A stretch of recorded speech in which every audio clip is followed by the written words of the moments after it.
दोस्तों आपके मन में कभी ना कभी ये सवाल जरूर आया होगा कि फर्स्ट पार्टी इंश्योरेंस क्यों, थर्ड पार्टी इंश्योरेंस क्यों और क्या होता है। साथ ही आपके मन में ये भी आता है कि इंश्योरेंस करवाया ही क्यों जाता है, कि भाई हर साल हम एक प्रीमियम जो है वो इंश्योरेंस कंपनी को देते हैं कि हमारे व्हीकल का इंश्योरेंस रहे, चालान से बचने के लिए मेनली।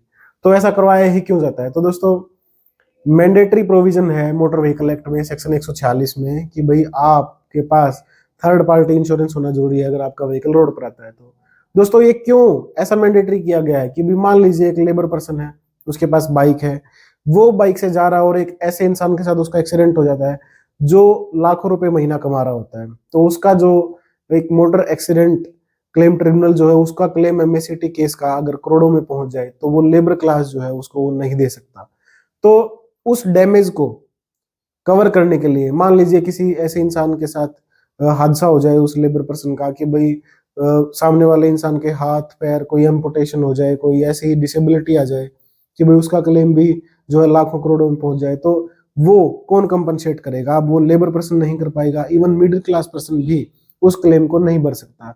तो ऐसे में क्या है कि इंश्योरेंस कंपनी क्या करती है, आपसे एक प्रीमियम लेती है कि भाई अगर आप कि गाड़ी के साथ किसी का एक्सीडेंट हो जाता है तो उसको हम इंश्योर करेंगे।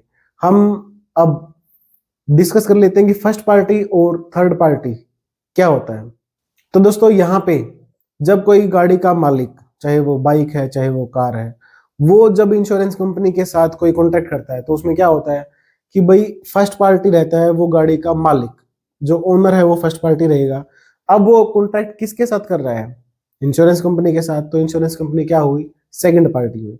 और वो दोनों जो है कॉन्ट्रैक्ट कर रहे हैं वो किसी तीसरे इंसान को जो है कवर करने के लिए कि भाई अगर उसके साथ कोई समस्या होती है, तो कोई इंजरी या कोई डेथ केस या कोई भी ऐसी मिस हैपनिंग होती है तो उसको इंश्योरेंस कंपनी जो है कंपनसेट करेगी। तो वो क्या हुआ? Third person. फर्स्ट पार्टी जो है वो मालिक, सेकंड पार्टी कौन हुई? Insurance company. तीसरी पार्टी कौन हुई? जो संभावित, जिसको हम कवर करना चाहते हैं। तो ऐसे में अब आपको बिल्कुल क्लियर हो गया होगा कि फर्स्ट पार्टी इंश्योरेंस कौन हुआ, कौन सा हुआ कि भाई जो मालिक के जो खुद के डैमेज को भी कवर करे वो फर्स्ट पार्टी इंश्योरेंस। मतलब कि मान लीजिए कोई इंसान है, उसके पास कोई गाड़ी है, वो फर्स्ट पार्टी का बीमा उसका है और उसकी गाड़ी का एक्सीडेंट हो जाता है तो उसकी जो व्हीकल का डैमेज जो है, ठीक है जी, उसका खुद का डैमेज वो इंश्योरेंस कंपनी उठाएगी। अब जो थर्ड पार्टी इंश्योरेंस है उसमें क्या है कि सिर्फ सामने वाले के क्लेम को जो है इंश्योरेंस कंपनी पे करेगी। तो आपको समझ में आ गया होगा कि फर्स्ट पार्टी इंश्योरेंस क्या होता है और जो थर्ड पार्टी इंश्योरेंस है वो क्या होता है। अब जो एमएससीटी क्लेम होता है, कहाँ पे इंश्योरेंस कंपनी को क्लेम देने की ज्यादा नौबत आती है? जो रूटीन में हम कोर्ट में देखते हैं। रूटीन में क्या होता है कि जो रोड पे मोटर व्हीकल एक्सीडेंट होते हैं उनकी एक एफआईआर दर्ज हो जाती है। एफआईआर दर्ज होने के बाद क्या है कि भाई ड्राइवर की रैश नेग्लिजेंट ड्राइविंग के कारण ऐसा हुआ है, तो आप मोटर व्हीकल क्लेम ट्रिब्यूनल जो है उसमें कंपनसेशन के लिए क्लेम पिटीशन फाइल करते हैं।